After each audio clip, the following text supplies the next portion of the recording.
Can you, lastly, tell me about the forecast models and that cone of uncertainty that we all look at and we all spend so much time looking at. Is it very important to follow that cone during a hurricane? The cone is good in the sense that it focuses your attention away from that center skinny black line, as some people call it. That skinny black line represents the forecast track. Now, as we know, the forecast track will practically never be right on. In other words, what actually occurs will never be exactly where that black line is. Even if it's just a small area, there will be an error. So the cone actually represents the area where 2/3 of the hurricane tracks will go for any given situation. Now, that means that 1/3 of the tracks may fall outside that cone. So just because you're not in the cone doesn't necessarily mean that you're out of danger. So that's, I think sometimes people fall into the trap of following the cone too closely. So I think the important thing is to heed the watches and warnings that are being issued, because that's really the best indicator of your threat and really what type of response we think or we hope the people are taking based on the situation. Well, thank you so much for being here with us and just sharing a little bit, giving us a little bit more light on this situation. And hopefully this is all talk and we'll never have to put any of this to use.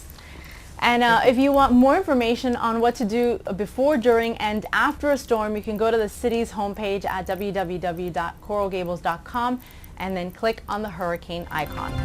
Coral Gables Now is just getting started. When we return, we'll continue on the topic of hurricanes. The city has a special program to alert first responders of emergencies if all communications go down. The Coral Gables Parks and Recreation Department is responsible for the city's latest achievement. I'll have that story coming up when Coral Gables Now returns. And later we'll tell you about a scholarship award that's helping students in this community get the education they deserve. We'll be right back.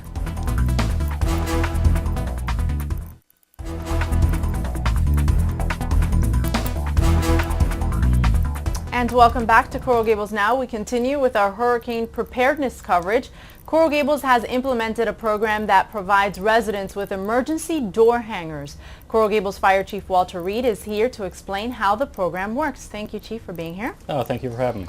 So tell me about the concept behind these door hangers. The concept behind the door hanger program is to be able to identify the elderly and people with special needs after a hurricane or a natural disaster, so that we can assess who needs help and try to get the help there to help them.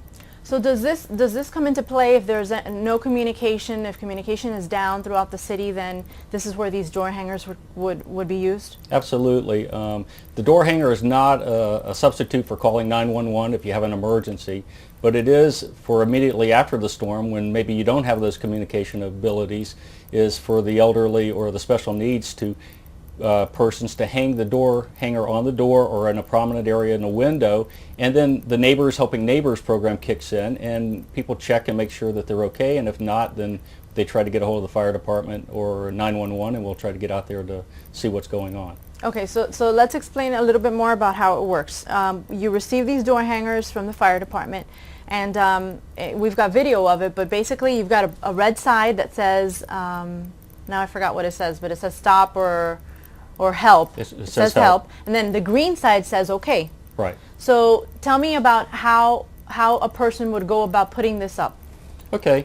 After the storm, if you're one of the people that has one of the cards and you're fine and you know, right after the storm nothing's happened that's significant, you take that door hanger and you hang it outside with the green side up and it says I'm okay. So I have my hurricane plan activated. I have what I need to get through until the roads are cleared and everything, and I'm fine.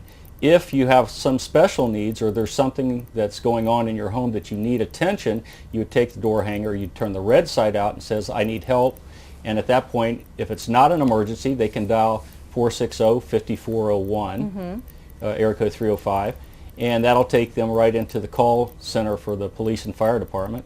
Or if it is an emergency, we encourage everyone to dial 911 and then notify us, and we'll get out there to help the people. Is this only for hurricanes, this door hanger? It's only for hurricanes and natural disasters at this point, yes. Okay.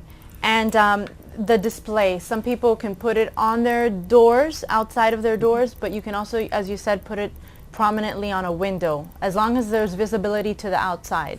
Absolutely. Is how it is. Absolutely. The preferred location would be on the door, but if for some reason you can't get your door open, you can put it in a window in the front of the house so that people can see it, and so that we can just see it as we're going by, or a neighbor can see it if they're passing by. So what happens if you've got someone who has this door hanger and they live in a high-rise?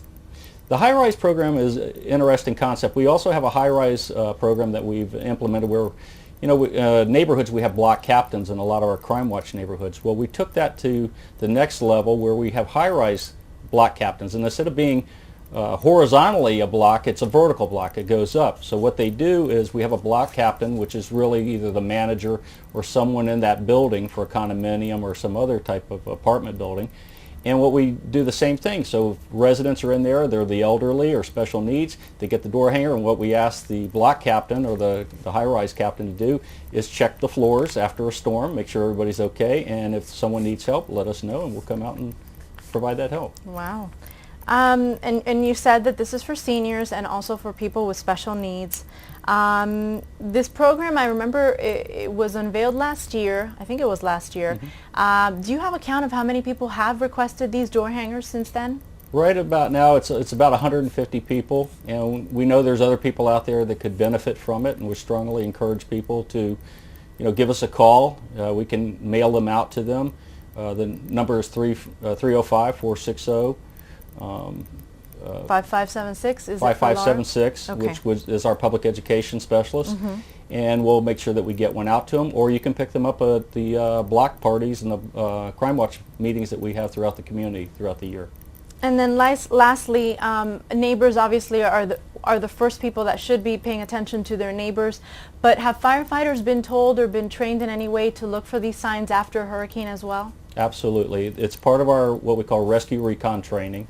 The rescue recon teams go out immediately after a storm. Part of their job is to clear the streets and make them accessible for everybody. But at the same time, what they do is they check on the doors and make sure as we're passing by that no one has the red card prominent.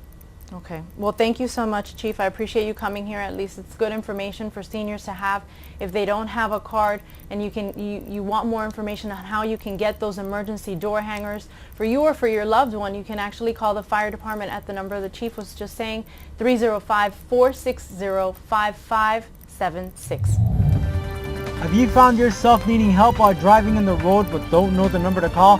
I have that number for you coming up on City News. And a resident receives a special award for keeping the city's founder's vision alive.